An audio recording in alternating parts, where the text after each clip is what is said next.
in the Catalyst, we want to bring together research, creation, entrepreneurship, anything related to SRC, basically.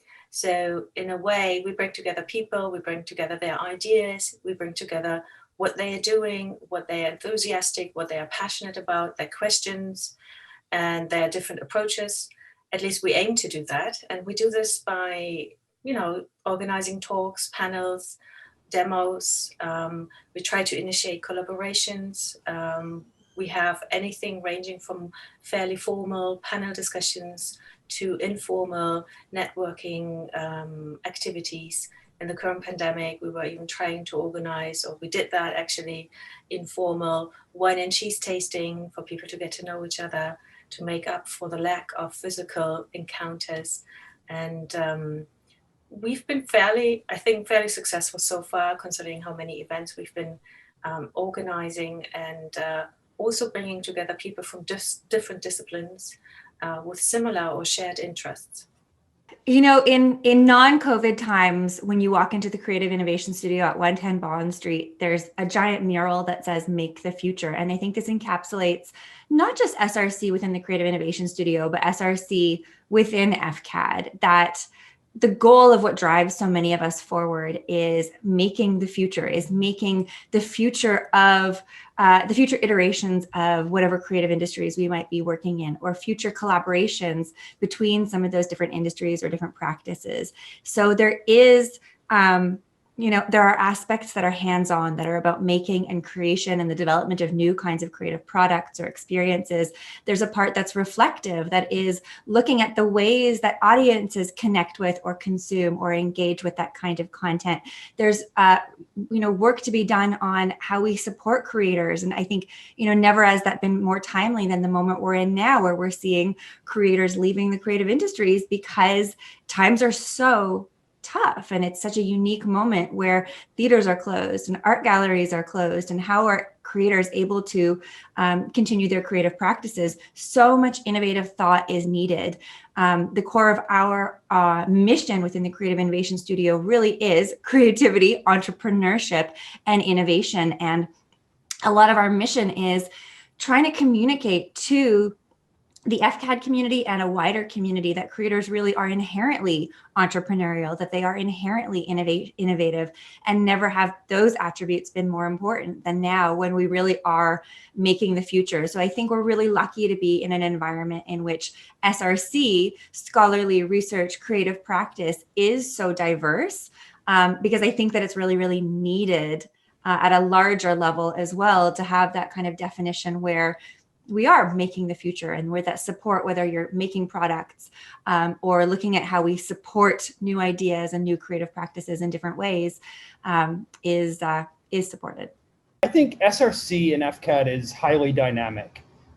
There's no way that you can simply define what SRC means within FCAD. Being the core unit within FCAD, we serve all of the researchers from each one of the programs within FCAD. And I think that brings a unique and an interesting perspective, where ideas may be challenged by someone else that is around you. And I think pre-pandemic, we were able to kind of have these three spaces to kind of go into experiment, explore, excitement, like create excitement around what each other are doing. I think post-pandemic, we're going to try to do the same thing. We're going to look at creating kind of these safe spaces that facilitate research and creative scholarship. And I specifically want to talk about the creative scholarship. So within the Creative Technology Lab, we're the kind of, I like to think, we're the kind of heart of creative scholarship within FCAD. We're often the place where people start to realize the digital realm to the physical. And I think that creates a unique opportunity where, items are built and then seen by the local communities. And I think that then draws more attention towards SRC within FCAD. And that is only, going to grow and continue to grow as we come out of this pandemic. And researchers are starting to come back into the lab and having this drive and thrive to get back and engage with that kind of hands-on creative scholarship? I think that the current crisis that we find ourselves in the midst of has made it so that everyone really has to be an innovator. There is no option to just do things the way that you did them before for creators. And so everyone, even if they're not explicitly thinking of themselves in that way, is thinking about how we emerge from this, how we do things differently, how they can connect with their audiences in new and unique ways. And so I think that's one of the really interesting moments right now, is that it's pushing everyone to evolve their creative practices, evolve the ways that they connect with audiences or customers or potential consumers. And that's really fascinating. I also think in the moment, we've seen a lot of real suffering. There's a lot of sections or sectors where they just don't know what the future is going to hold or what the timeline looks like. I think about, people working in live events or people who are making costumes for things like Caravana and really not knowing what the summer is going to look like. And that means if they were on a traditional calendar, they'd be starting to work now. But when you need to put food on the table for your family and pay your mortgage, to spend 8 months in production for an event that may or may not occur, that if things look like they look now probably wouldn't occur, is really, really a challenging position to find themselves in. And so there's a lot of, the anecdotes that I hear, the stories that I hear from people, they talk about mourning. There's a lot of real grieving and sadness for their creative industries and creative practice and not knowing where it's going to go. So that's one side of it that I think really needs to be contended with, that there is, when we talk about supporting creators, it's not just about government grants, although that's, I think, really important, is in supporting the sector that has so traditionally been, predominantly gigified, gig-based. But I think also supporting them in terms of mental health, in terms of therapy, as they go through what is an unprecedented shift in their lives and livelihoods and not knowing what the future holds for them.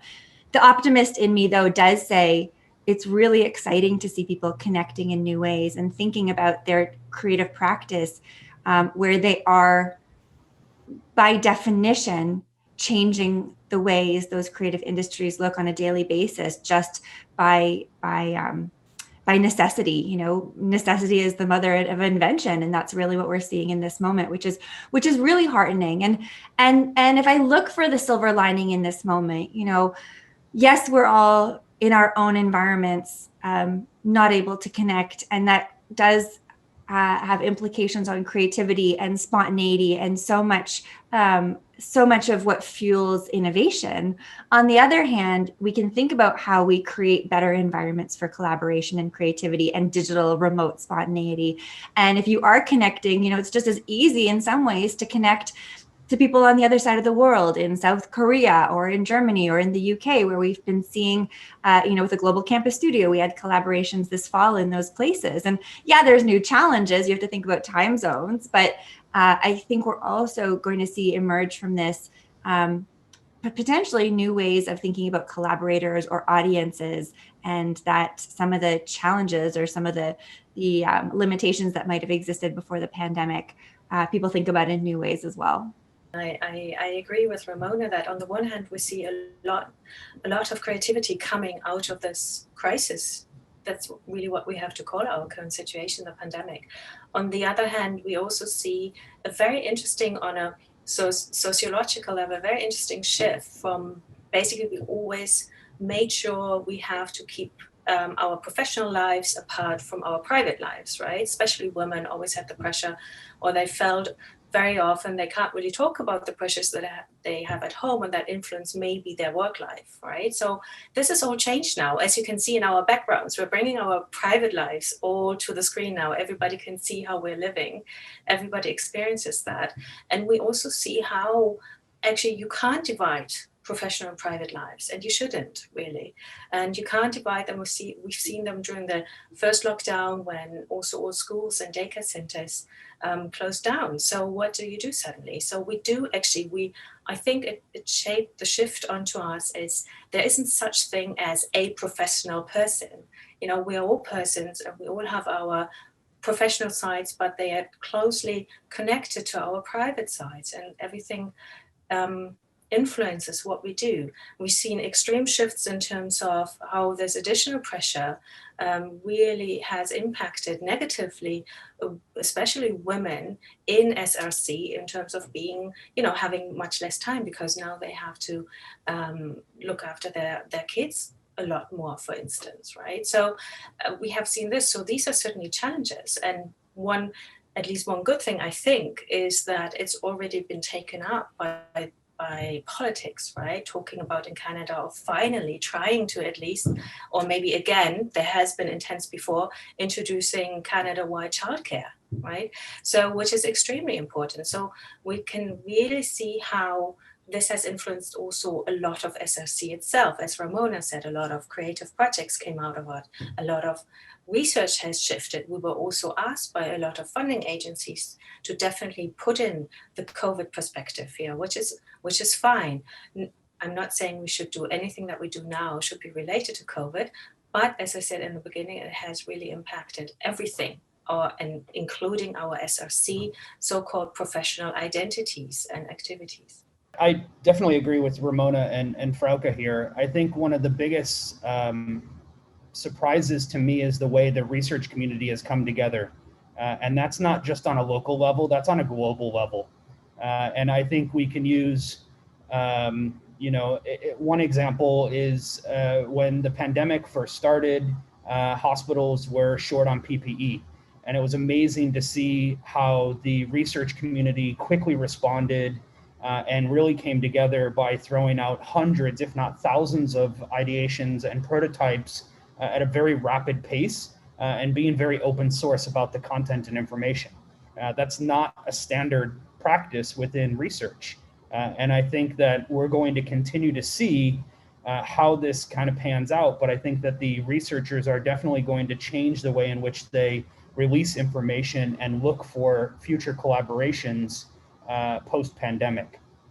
And I think that, you know, the benefit of all of this is that we've now started to realize that collaborating with international partners and researchers is not as difficult as we once thought.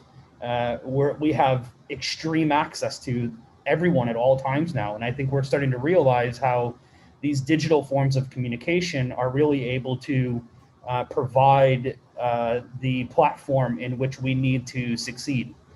Whereas in the past, people were, kind of really into joining in person, and that is the only way that they can collaborate. So I think that there's some really good that has come out of this, and I'm excited to see how it kind of continues post-pandemic. If I can add something, I love the expression extreme access, and I don't think I've heard it used before. I think Jonathan is the first person where I've heard extreme access as a concept, but I think it defines this pandemic. It defines the last 8 months, and it defines so much of what's been really taxing. And what Frauke talks about the collision of personal and professional, but also some of the new affordances in terms of being able to connect to people in other places. It just is extreme access. Every part of our lives, from the ways that we create and collaborate and generate new ideas and socialize and learn, everything is online. Everything has been digital. And so it is this extreme access where it can be exhausting because it feels like you're just, you are accessible to the extreme to anyone who wants access, which, creators need time. You need time to imagine and let your mind wander and come up with new ideas and ideate and generate. And in the context of extreme access, that can be really difficult. But at the same time, in terms of curiosity and exploration and collaboration, extreme access is really a gift. So yeah, I think it's a fascinating way of thinking about things. And I think we will look back at this as a turning point in terms of, we thought everything was hyper connected, but this has been a moment that has accelerated extreme access, coined by Jonathan Anderson. Yeah. I agree, and it's truly a very interesting concept, and I'm sure we will continue talking about this in our weekly sessions for sure. At the same time, this extreme access has put on a lot of more pressure on accessibility in terms of infrastructure that we need. So I'm sure there's a lot of groups that feel this extreme access need or pressure and can't really participate because they simply lack the infrastructure, right? So that's another thing. And I think this is also, I find, should be discussed a lot more in the media, in politics, to really make sure. Now we've seen, and it's excellent what you're saying, Jonathan and Ramona, about extreme access, for sure. We have this need, and this is really has shown, one thing that's shown in the pandemic too is how much we depend on network technologies. So it should be just a logical thing to also say, let's make sure everyone has access and can afford it, right? To be able to participate in this. I think to build on that, I don't think I coined that phrase, so I can't take credit for it, the phrase extreme access. I can't remember where I heard it, but I'm sure I heard it somewhere. I think it forces us as directors to rethink how our facility is accessed and supported. And I think what this allows, for example, the Creative Technology Lab is we're now able to help support faculty members on a completely different level, whereas before they would come and actively engage with the tech hands-on themselves, whereas now we're doing that for them. And it's teaching us how to communicate better, so what their needs are, and then how our output kind of responds to what they need. And I think that we're going to continue to see facilities and this tech have to be rethought in terms of or rethink how we access it. And I think we as thought leaders have to kind of come up with creative solutions. Otherwise, we're going to have a lot of tech that sits dormant for a very long time. What we've done in the Catalyst, what we discussed in our team was what is lacking is, for instance, because we can't open physically our doors and invite people in as usual and let the typical, human nature like thing happening that's always amazing and wonderful. People come together and they start chatting and they start exchanging ideas. We can't do that. So there's a lack of access again to social capital, for instance, right? So to social relationships, to networking. And we thought there's certainly the groups of graduate students and also non-tenured, newly arrived faculty members, for example, and also staff members that are new to RISE and that definitely have a deficit now, because it's so important. Everyone knows whenever you start a new job and you're in a new environment, it's really important just to be there, to get to know people. There's a lot of implicit knowledge, basically hidden knowledge that only comes out, that's not written down anywhere, that only comes out when you talk to people, learning things. So we came up with the idea of the Up and Coming Researchers series, where we try and where we did actually organize a few panels already, and we're planning already more panels for next term, focusing on up and coming researchers, so graduate students and non-tenured faculty, with topics ranging from really career advice, but then also mingling, trying to initiate Zoom organized mingling, which is definitely a challenge. Another focal point we put on was inspired again.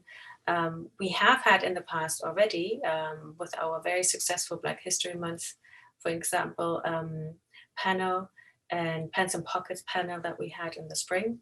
But we continue to put a focus on EDI and events around EDI, but then also trying to look further, even how can we implement EDI in our activities, in the Catalyst, in our raison d'etre, really, to be there and to support SRC activities. I'm very proud of the way that our team within the Creative Innovation Studio has responded throughout this pandemic. When we talk about the attributes of successful creators or innovative creators, we talk so much about grit, essentially. We talk about being adaptable and resilient. And one of the things that I love so much about the space and being able to be in this, even if it's virtual, the space of the Creative Innovation Studio, is that we can be really responsive, is that we can be agile and And I think that helps us be really resilient. So early on in the spring, we realized we needed to do something. We were getting nudged in all sorts of directions in terms of how we could support the creative industries, but also how we could leverage creativity to help support Canadians more broadly who were dealing with something that they had really never dealt with before. So our first response in the spring was an initiative called Communities Create. These were weekly online workshops that were open to the public that were sort of Art Attack meets Peloton, in that they were live and interactive, but they were lessons and they were taught by creators, independent creators from a number of different disciplines from across the country. So we had sessions in the Northwest Territories, in PEI, out of Quebec. There was a session that was in French, and organizations came on board to partner with this from the Canadian Film Centre and the National Film Board, different post-secondary institutions, Second City. It was really remarkable to see the range of organizations that came on board and how everyone really wanted to support the initiative. The idea was to support those independent creators. So this was pre-CERB, or just as that was rolling out. So we were able to give small grants to the creators who led those sessions. Also, though, to be able to support people's mental health. All of the output through all these different media asked the question, how are you feeling right now? And, you know, just to have that outlet and just to be able to see how other people were feeling, and to maybe not, I think sometimes it's hard to put it into words. And isn't that one of the great powers of creative outlet, is that you find that you can express things that you may not otherwise have been able to express. The other benefit through all of this is that collectively, over the course of many months, we were able to put together this time capsule of how Canadians were faring through this creative output that ranged from song and communal choirs to comedy. It's really a beautiful thing to see the output. But I think more than anything, that consortium that came together of organizations that wanted to support this initiative, wanted to support Canadians, and wanted to support Canadian creators was really inspiring. That ended up live streaming on CBC Arts as well. So that was really, I think, an inspiring, rapid response. On the heels of that, knowing that come the fall, we weren't going to be back in our own space, an incubator is almost, its value up to now has been almost entirely the space that you're in, working alongside other creators, rubbing shoulders, seeing what they're working on, that peer community, that peer-to-peer network. And when we knew that when we discovered that the inevitability was that the fall was going to be remote, we realized we needed to pivot as well, right? We needed to change the way we were doing things as well. And so we decided that we would launch what we've called the recovery cohort, whereby we would run a special program, an incubator program, a student-focused program, and an accelerator program, all with the mission of supporting innovators, entrepreneurs, and creators who wanted to reimagine and rebuild the creative industries post-COVID. And that could be looking at economic challenges, the fact that it's really hard to make a TV production when you can't get more than a handful of people in one space at one time. It could be looking at what the future of concerts or galleries might look like, again, when people can't congregate publicly, but also acknowledging that when we talk about rebuilding and reimagining, that things weren't perfect before the pandemic hit as well. And so that we've got these three converging emergencies. There's a health emergency, there's an environmental emergency around sustainability, and then there's a social emergency, a social justice emergency that we've also seen really gain prominence and attention in parallel with the pandemic over the last half year, I'd say. And so when we're looking at supporting creators who want to reimagine and rebuild, we're looking at these three pillars as well, and how people might pursue that. The other thing that I would say, and that I think was really, that's been really rewarding as well, to imagine that the way that we support innovators and entrepreneurs isn't just in their own projects, but with people who have a lens to solving bigger problems and trying to rebuild for the greater ecosystem.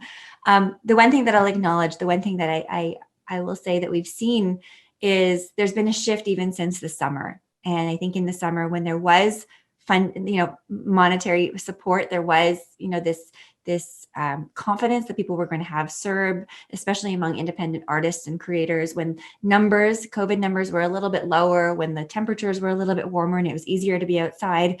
Sentiment in terms of, yes, we can do this, we can rebuild, we can reimagine. There was a little bit more enthusiasm, a little bit more optimism as the temperatures dropped and as numbers climbed and as people's financial insecurity mounted.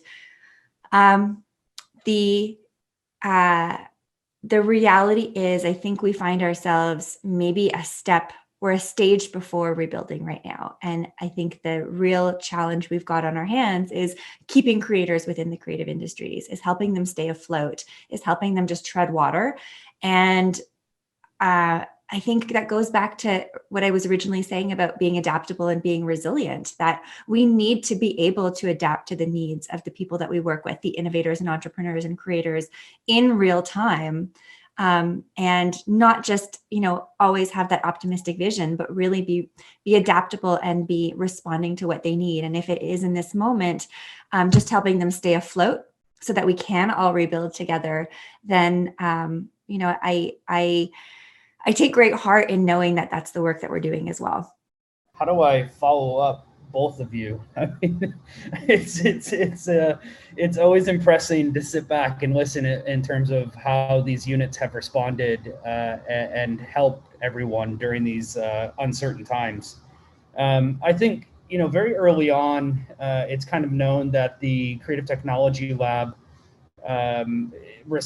quickly responded by essentially becoming an agile micro factory and producing PPE for St. Michael's Hospital. To date, we've produced just under 20,000 units of face shields for St. Mike's, operating on a skeleton crew of just 2 people, myself and the lead technician. I think in doing so, it's brought in a kind of new field that the Creative Technology Lab is starting to support, and that being the health industry or healthcare industry. And we're constantly looking at and constantly talking with St. Mike's on how we can further support them as they can kind of continue to respond to the pandemic. So it's really opened up our industry in terms of creative tech and how we're able to apply it within all these various fields. And add value. I think that we were often looked at as the producers of creative things, but not necessarily always adding value on a same level as, say the healthcare industries. And so I think, everyone is really starting to see now where the creatives can kind of add extreme value to the situation. Closer to home, I think, we have responded by becoming very agile and allowing researchers to still come in and work on their projects. And I think that's one of the biggest things, is that we in the Creative Technology Lab have not shut down. And I think it's really important that we allow pre-tenure and even tenured faculty members to continue their creative scholarship. And it's not just the faculty members that we're allowing access to, it's also the Creative Innovation Studio, the Design Fabrication Zone, and those members from the Catalyst that need access to this type of tech. We are here to kind of support, and as I mentioned before, it's changing the way in which we respond and communicate with each other. And we're kind of doing that by creating a lot of video tutorials and online resources for faculty members to engage with before they come into the lab. And I think that's going to be something that stays in place for a very long time in order to minimize face-to-face contact as much as possible.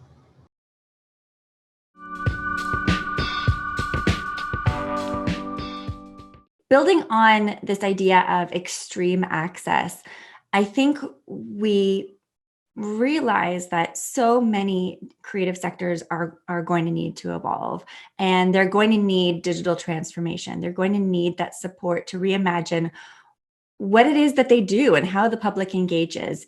I think, it would be a mistake to think that things are going to go back to the way that they were entirely, and that we don't prepare for the future for another situation like this, be it health related or be it climate related. I think, the reality is in the next decade, there could be summers where the cement melts because it's so hot. We need to be thinking ahead, and we need to be taking this as an opportunity to prepare the creative industries to engage, or people or businesses, organizations within the creative industries to engage with the public in new ways. And so when I'm talking about digital transformation, I'm not talking about websites. I'm not talking about e-commerce and selling mugs. I'm thinking about really imagining new ways that the public engages. And even, I think it's not just digital devices that are part of that, but it's also public space. There's going to be a new relationship with public space. There's going to be potentially a surplus of public space. We've all seen our neighborhoods have more and more storefronts pop up. You know, if there's less air travel, there's going to be airplane hangars. There's going to be so much space. And I think whether it's something like theater or whether it's something like an art fair, to imagine scale changing, where you might be able to go into a massive space where instead of something being hung on the wall that's 3 feet by 3 feet, it's projected 300 feet so that people can have a different spatial relationship with it, but that maybe it's also really close and really intimate through handheld devices. And so it may not be the way things were, but I think there is this huge opportunity and necessity for us to be imagining the future of the relationship that we've got to the arts and creative output right now, which is very, very exciting. And I think for us, first and foremost, we are an educational institution.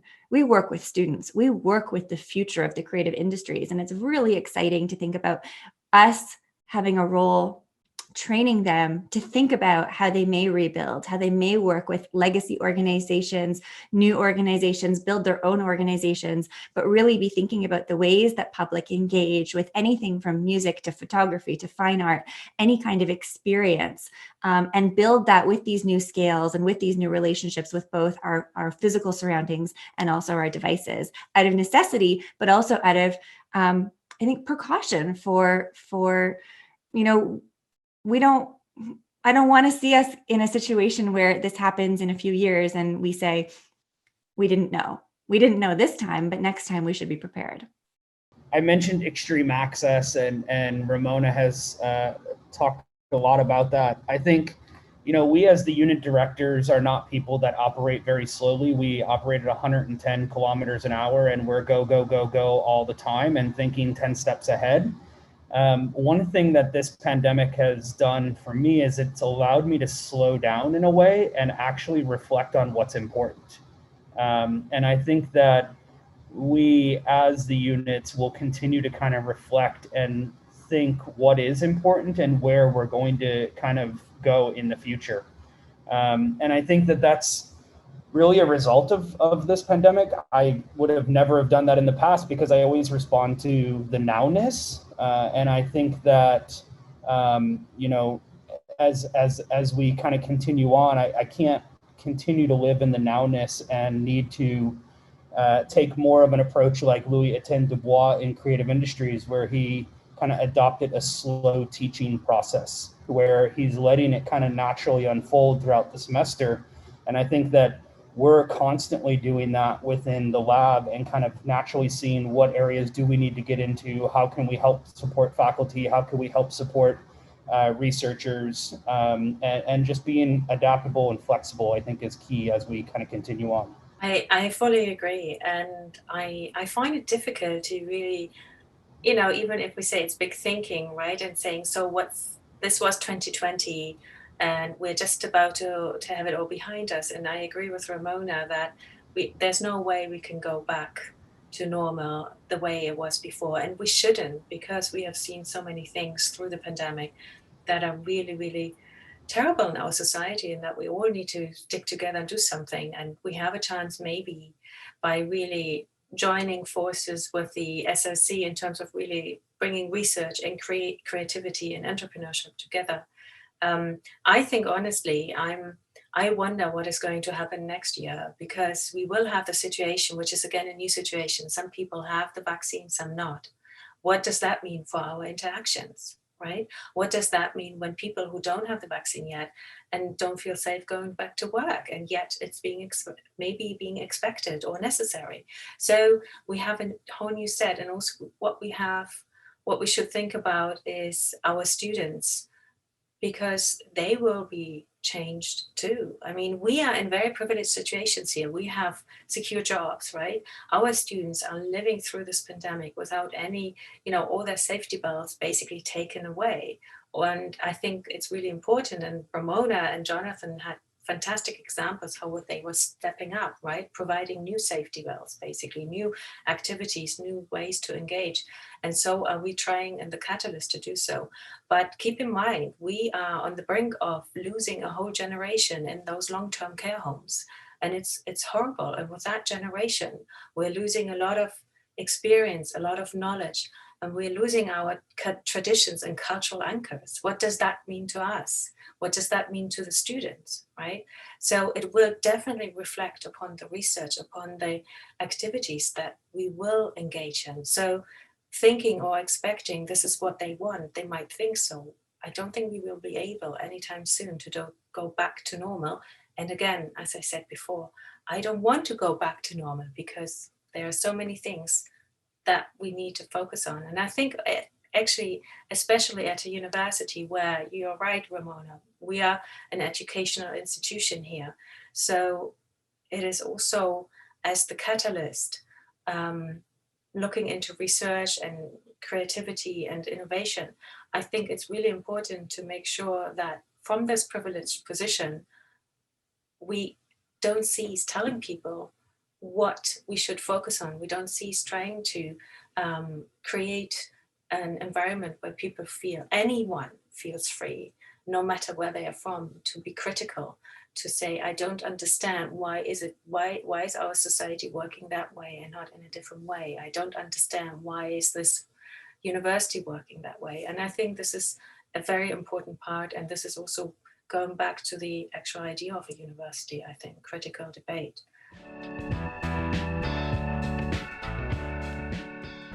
Actually, what I want to see in terms of a direction that SFC is moving towards in the next 5 years is to really make sure there are certain mechanisms in place that don't or take away the pressure of anyone engaged in SRC who hadn't been able to work as much as usual, who had been impacted grossly by this pandemic, to really make sure we have some kind of fairness balance coming back, because a lot of people simply couldn't continue doing that much research. They simply couldn't continue writing one funding proposal after the other. Doesn't matter what, it doesn't matter the reason for that.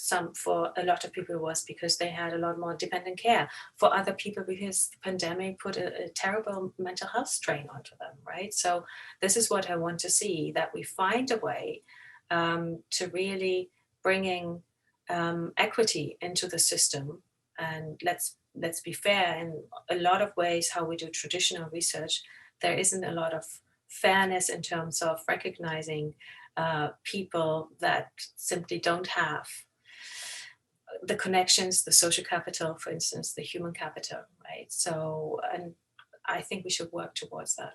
So there's two things that I would say. The first thing that I would say, my short answer is within the next 5 years, I think when it comes to SRC, and especially these 3 units, I think we're going to see more overlap. I think the distinction between hands-on creation and making and creative practice and scholarly research and publication and technology and entrepreneurship, those overlaps are just are going to only increase. And I think the work that we do is only going to overlap more. So I think that's the short answer.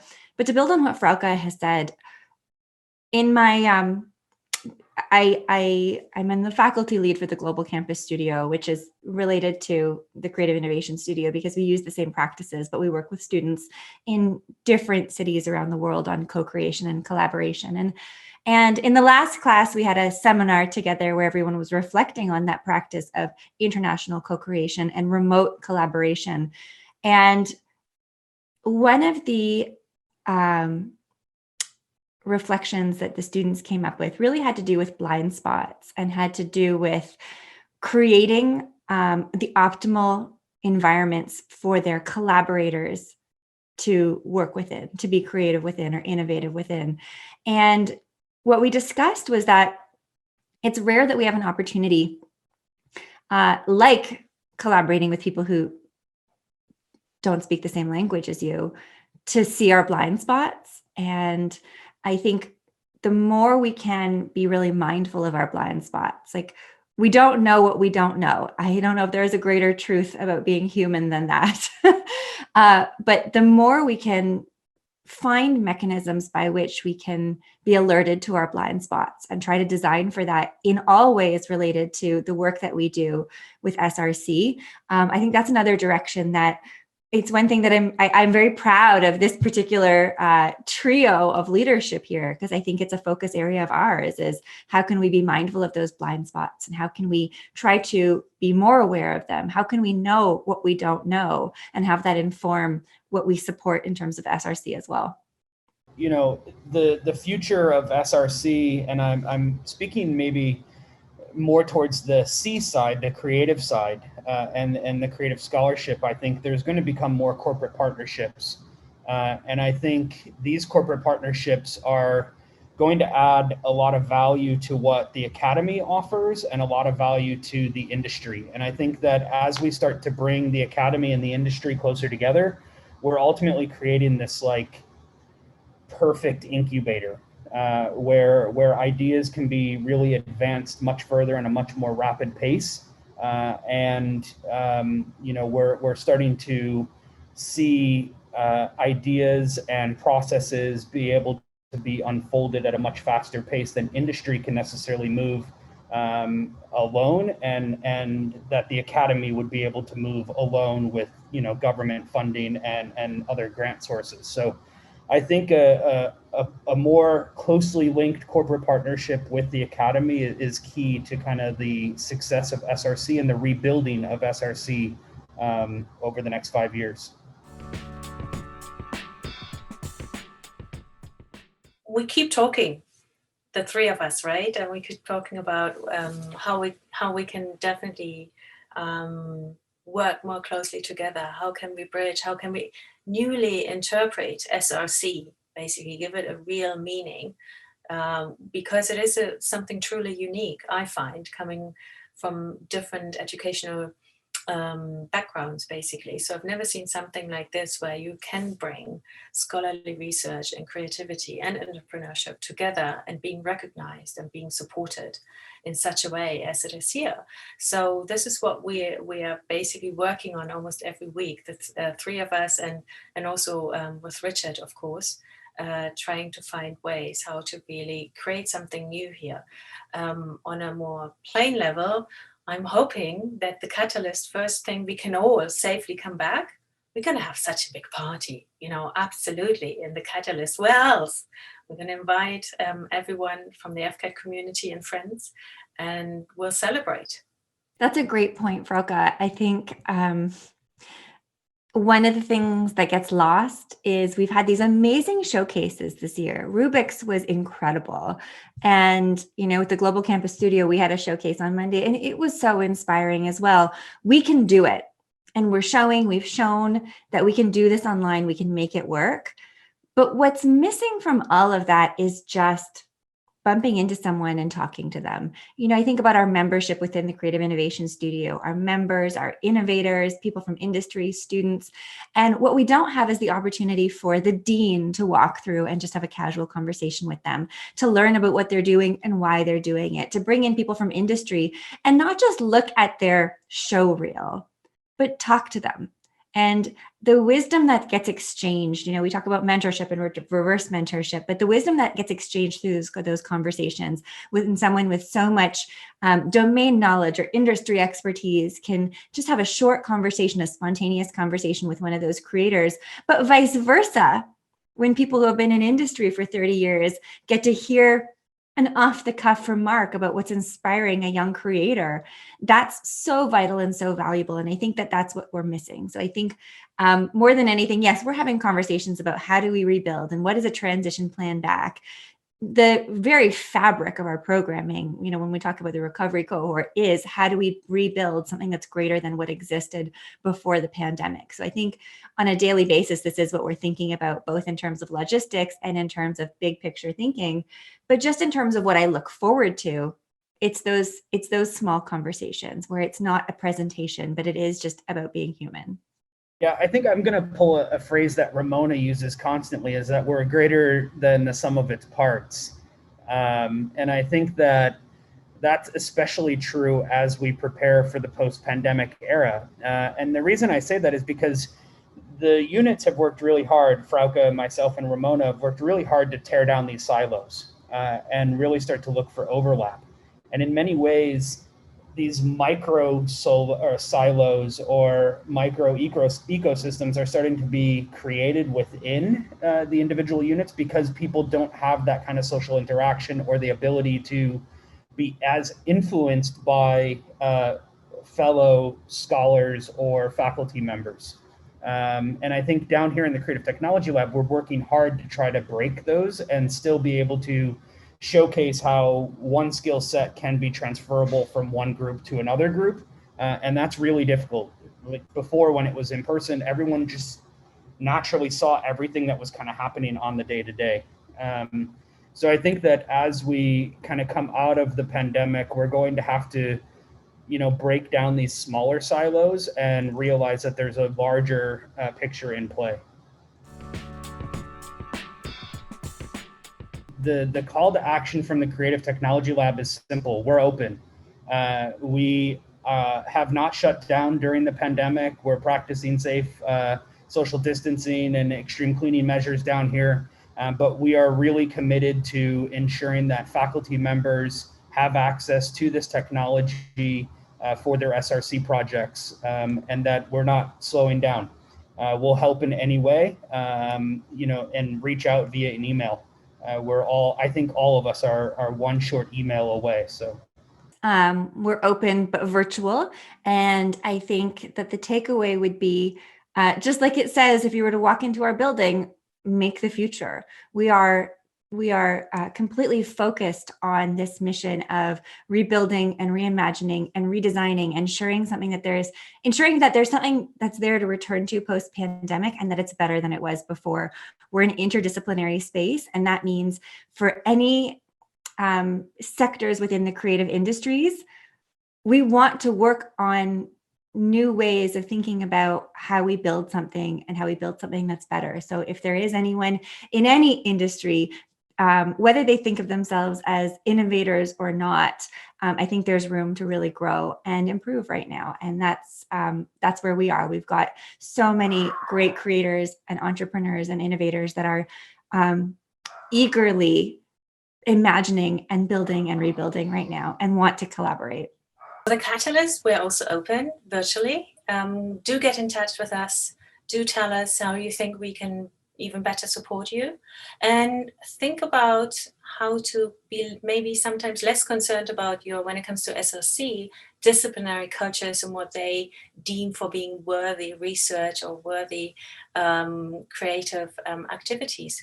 Think about what you want to do. Think about your innovative ideas and be bold. And we are happy to support you in the Catalyst with that. And then on a more practical level, start thinking about what kind of costume you want to wear to our big fancy dress party after all this.